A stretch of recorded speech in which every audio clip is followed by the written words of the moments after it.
Hello everybody! Today we're diving into why orcs are the best faction to paint. To prove it, we're going to be painting up a group of Meznobs from MezGike Miniatures. We'll use a variety of skin tones and straightforward techniques to complete these models in just about 45 minutes each. So grab your claws and saws, and let's get painting. Orcs are the reason I got hooked on painting futuristic models. Before discovering them, I was painting Stormcast Eternals for Age of Sigmar. While they're great models, the uniformity of the faction really started to wear on me after I completed about 2,000 points. I wanted a faction where variety was encouraged, not discouraged. And that's when I found the Orks, a chaotic horde of boys just having a good time. To kick off our Meznobs, we're going to be adding a variety with their skin tones. For the first model, we'll use Ork Flesh as the base, and when batch painting Orks, I really love to mix up their skin tones while keeping their armor tones consistent, using weathering to tie everything together. This gives the army a chaotic, yet cohesive look. For our second boy, we're going to start with Moot Green, and then for the third, Castellan Green. Keep your primer color in mind when choosing base tones. I've used black primer here since most of their armor will be black. While this makes painting bright colors, like the skin, more challenging, it's going to be manageable with extra coats. If you're painting red or yellow armored orcs, maybe consider priming in gray or white for ease. Remember, thinning your paints and applying multiple coats is the simplest way to level up your miniature painting. To unify our skin tones, we're going to use a green wash. This step creates consistent shadows across the models while still preserving their variety. Take your time with washes. While it might be easy and simple just to slap them on, make sure you guide them into the recesses you want to emphasize rather than relying on gravity to do all the work for you. A detail I always include on my orcs is Bugman's Glow for the soft bit, like ears, lips, eye sockets, and elbows. Once this dries, I then shade these areas with a purple wash to add a little bit of warmth while still keeping them within the cool spectrum. For highlights, I keep things consistent by mixing a bright color with each base tone. Here I'm going to use Screaming Skull, mixing it 1-to-1 with the respective base tone of the model, and then highlight the upward facing edges about the top 75% of each model. This step helps tie the models together, giving the illusion of a shared light source. Other great highlight options include Ogryn Camo, Fenrisian Gray, and Flayed One Flesh.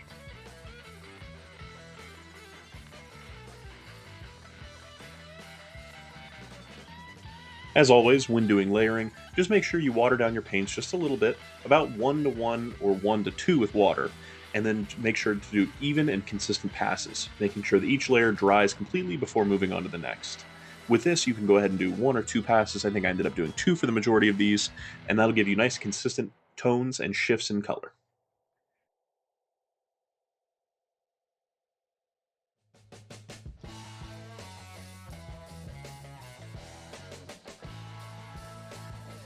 After the first highlight pass, I'll mix a 2-to-1 ratio of highlight to base tone for a final pass, targeting the hard edges like your cheekbones, brows, noses, and ears. This approach gives us 3 distinct skin tones that still look cohesive. What other faction lets you achieve this and still look natural? Maybe the Tyranids, but Orks pull it off with style.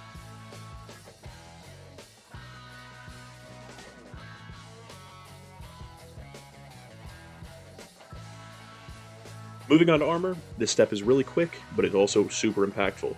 Go ahead and use a dry brush or sponge, and then dab on Incubi Darkness, avoiding the recesses. The goal of this is a spotty, weathered look that simulates dents and scratches. We don't want to have a consistent coat over the entire model. Then go ahead and focus on areas where light naturally hits to create depth.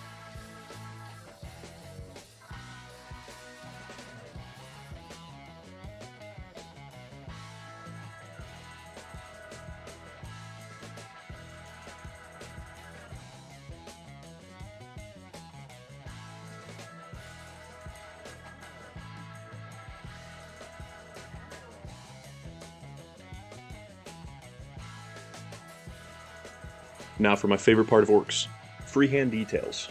Ork armor is the perfect canvas for patterns like checkers, hazard stripes, flames, and really anything you can think of. While transfers are an option, I prefer painting them by hand. It adds character, as if the Orks themselves slapped on the designs before battle. We don't want perfect checkers, we're close to perfect, but not perfect. Pro tip, go ahead and use a sharp-tipped brush and then pull your strokes towards you for better control. Also make sure to thin your paint slightly more than you normally would for a smoother application.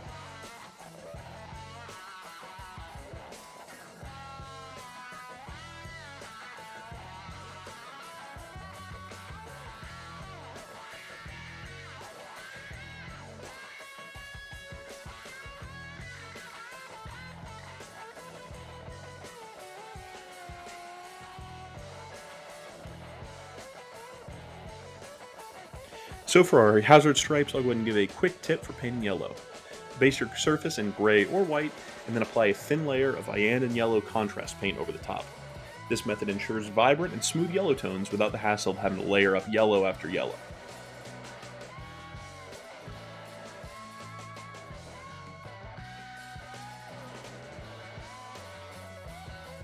For freehand flames, go ahead and use small squiggly strokes, pulling them towards you for more control.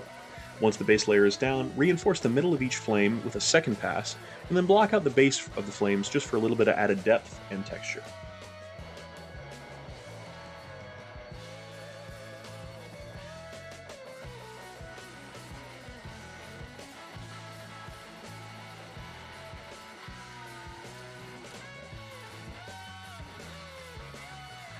And for this next step, let's talk weathering.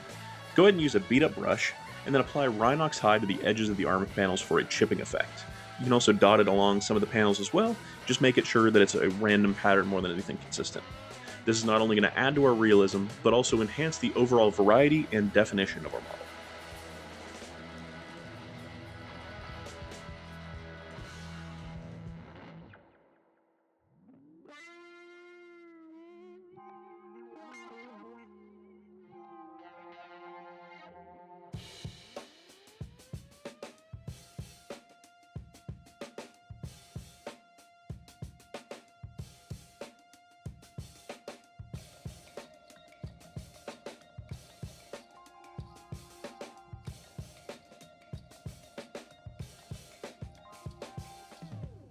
For our metallics, I'm going to go ahead and start with a dark silver base. This serves dual purposes: one, defining the metallic areas, and enhancing our armor weathering. For a lot of the welding marks and details that MezGike provided on these miniatures, I like to drag the side of our brush just along the welds, almost to create an edge highlight across them. But for this, go ahead and make sure to get a nice consistent tone over all of our metallic details, and then also just a light, thin line across a lot of our weathering we established in the last couple steps.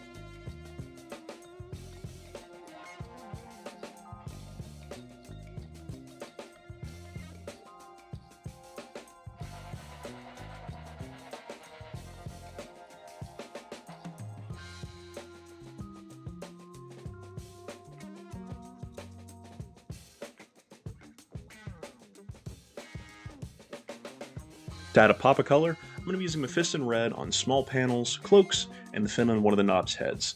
Red and green contrast really nicely against each other, so this will go really well with our overall theme.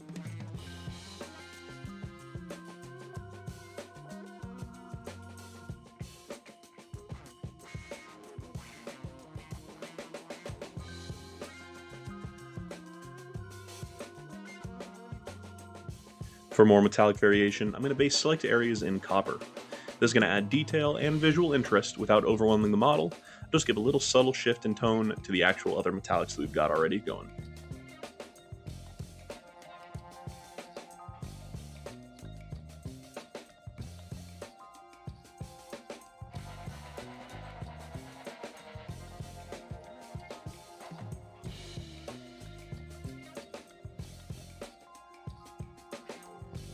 Now for the fun part, battle damage. Using a scraggly, you can call it well-loved, brush, I'm going to dry brush silver across edges and panels to create scratch marks. Now, when I say well-loved, I mean a brush that has been nasty and has really gotten a bunch of gunk inside the ferrule. So when you're doing this, if you want a brush that does a similar thing, just go ahead and leave a little bit of dried paint in the ferrule to make the bristles splay out. This is perfect for creating random chaotic effects like this. The individual little brush bristles will give you nice thin streaks of silver everywhere that you do it, and I use this brush almost every model at this point because it just gives great weathering. And to finish off our actual model, we're going to add rust. Go ahead and thin scrag brown with water, about 1 to 4 parts of paint to water, and then apply it to rivets and other areas where a little bit of rust is needed.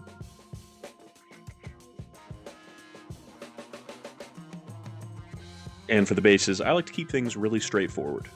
Cork, texture paste, and then a mix of ochre and brown pigments. This combination gives a rugged, natural look, also a little Mad Maxy, that complements the gritty feel of Orks. Quick, effective, and tabletop ready in no time. And after about 4.5 hours, we've got 6 fully painted Meznobs ready to bring the chaos and pain to the battlefield. So, why are Orks the best army to paint? Because they're pure fun. You can experiment, make mistakes, and try new techniques without worrying about perfection. After all those things are orcs actually do. So this only adds to the charm. At the end of the day, orcs thrive on chaos, and so should your painting process. Thank you all so much for watching. If you're interested in grabbing the STLs for these models, I've included a link in the description. It's a fantastic multi-part kit, and if you enjoyed the video, please take a moment to like, subscribe, and or leave a comment. It really helps support the channel. And once again, thank you, and I will catch you in the next one. Have a good one.